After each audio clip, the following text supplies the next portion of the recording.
Hello everyone, Basic Ollie here, hope you're all doing well. Welcome back to another video. Today we are going to be doing an ultimate Bathurst 12-hour guide for the 2023 12 hours off Bathurst.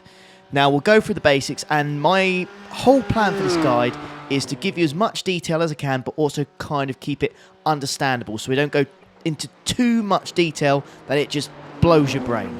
You should be able to watch this guide and basically get everything nailed down, and you should be able to have a cracking 12 hours of Bathurst, hopefully. So let's crack on with the video. Okay, so we are going to be at Bathurst for 12 hours. For this event, you'll need a minimum of 2 drivers. There is an instant limit of 50, and then you'll be getting a drive-through penalty every 20 instants after. The in-game time will be around 5 AM. So when you start and when you do your qualifying, it will be around 5 AM. It will be dark, so make sure you get plenty of practice in the dark if you are qualifying or starting this event. It will get light pretty quickly. Within the hour, the track will be completely lit up. It will be bright. You won't have to worry about it too much. So do bear that in mind. If you do have a team, the person starting should simply be the one that practices at night. The other drivers shouldn't need to, because you won't have to worry about that. You should be absolutely fine. Now, what I'll quickly do before we get into like the fuel strategy, tyre strategy and all that kind of stuff, I'll quickly hand you over to Marcus for a track guide, so you can see exactly what you need to do to be quick around here. Now, Marcus is an 8.4K alien, and he's very, very kindly offered to do a track guide for us. And he's offered a free setup as well. So my link to the Discord will be in the description, and you should be able to find that setup there. So if you want a free setup for the BMW M4 GT3 for this special event, then make sure to join Discord and download the track guide. But yes, over to you, Marcus, for that guide.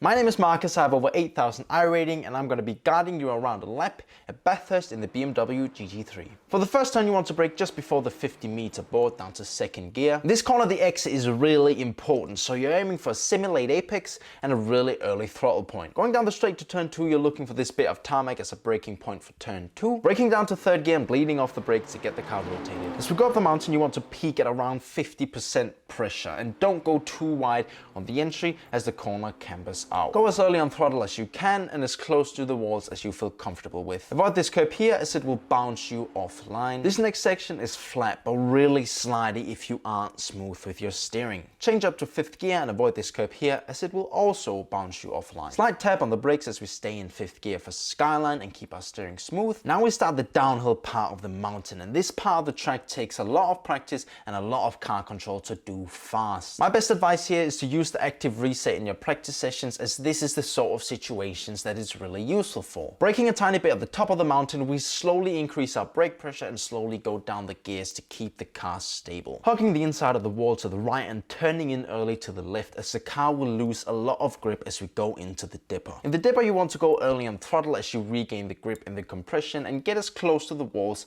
as you feel comfortable with.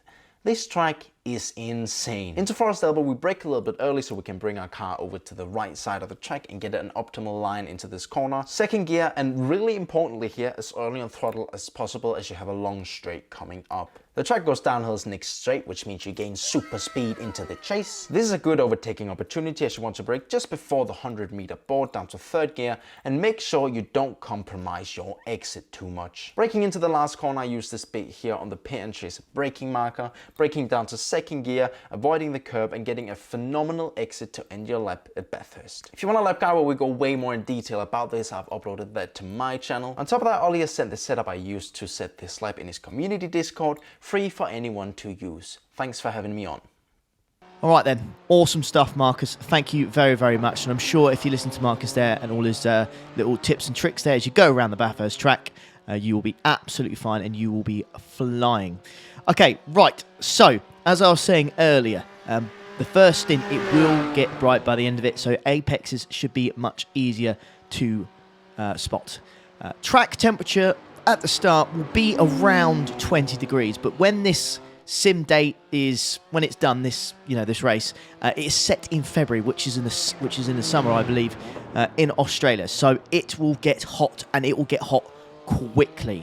So you'll start under 20 degrees, but it will sharply rise it will sharply rise just a few hours into it.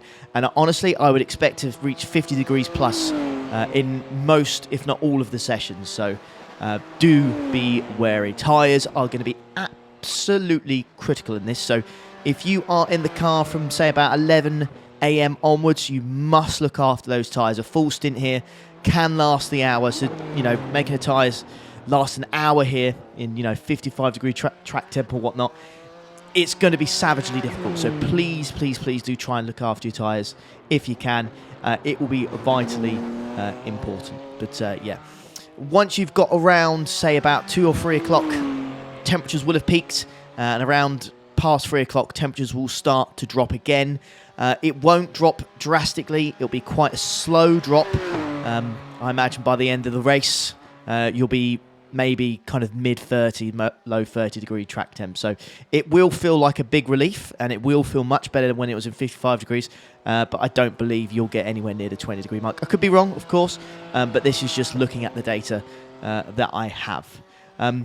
Now, let's talk about strategy firstly, and let's talk about tyres. Since the update this season, tyres and fuel are basically done at the same time. And a stint here could be anywhere between 56 minutes to an hour. So really, it's a no-brainer. You change your tyres every single time regardless. There is absolutely 0 point in double stinting. Do not double stint your tyres. Change your tyres every single time. You'll need to fill up your tank every single pit stop. So there's no benefit to it at all. Yes, change your tyres every pit stop, please. Simple as that. What I'll also say as well, in the higher temps like 50, 55 degrees, your tyres will be battered by the end of the stint. So please be careful. I reckon you're going to be below 40%. It's going to be pretty crazy. So yes, do look after that. And when it comes to these special events, it's safety first. So if you get into the point where you think, right, the tyre wear is pretty bad, maybe you want to potentially look at switching up and maybe pitting, a little bit earlier, to save the tyres, or just, to get on a fresh set to avoid, hitting the wall. Because there's no point looking at the strategy if you're just going to bin it into a wall, because the strategy would just be completely out the window then. And you'll have to come up with something else. So, yeah, that's my advice. Try and do the full stint, but if it's getting really sketchy out there, you can change your tyres, but you'll probably end up having to do a splash and dash at the end. Right, let's go on to fuel then.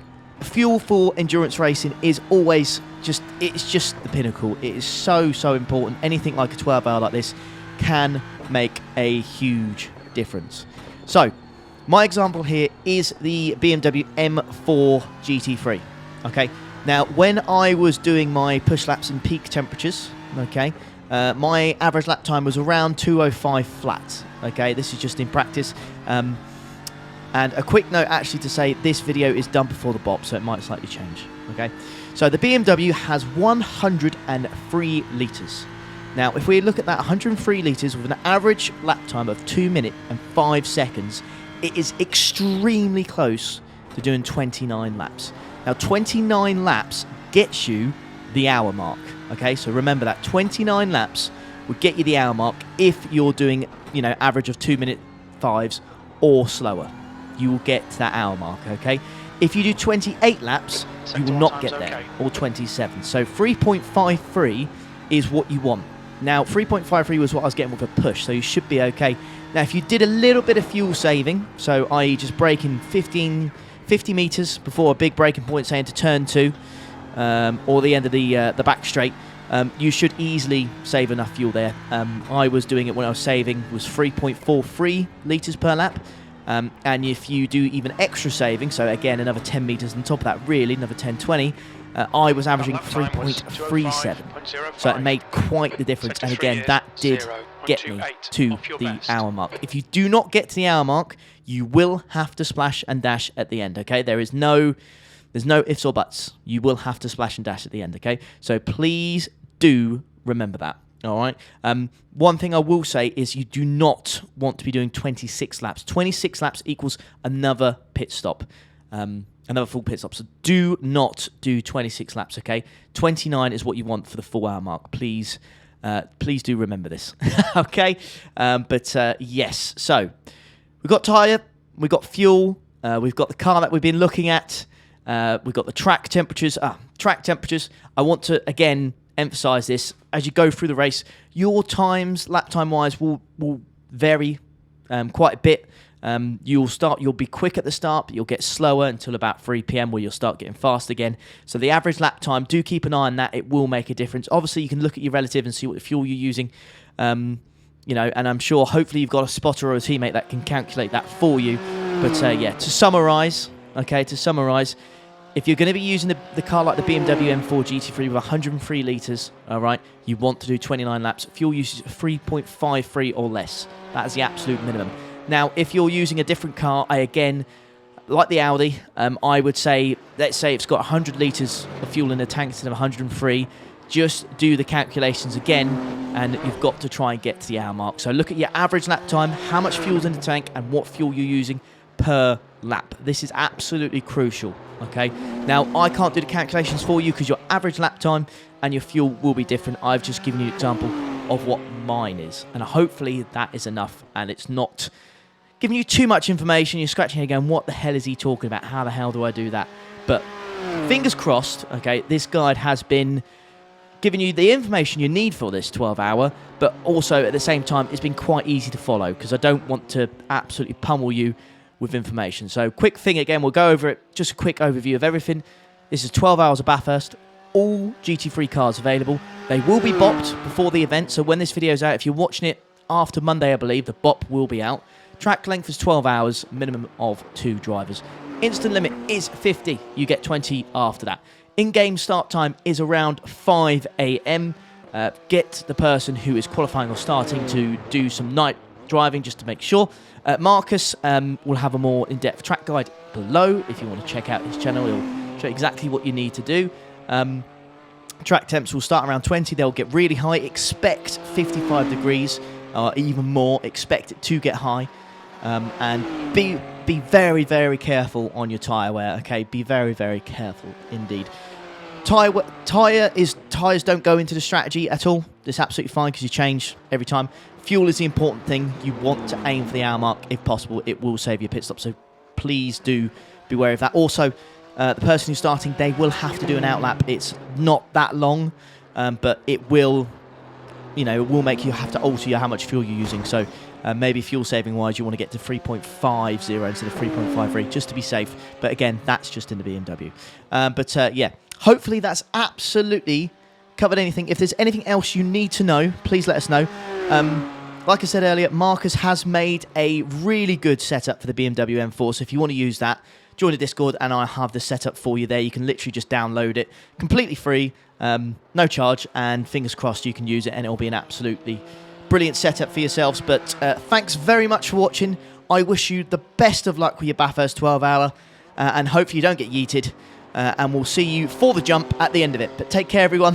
Have an awesome day. Ta-da.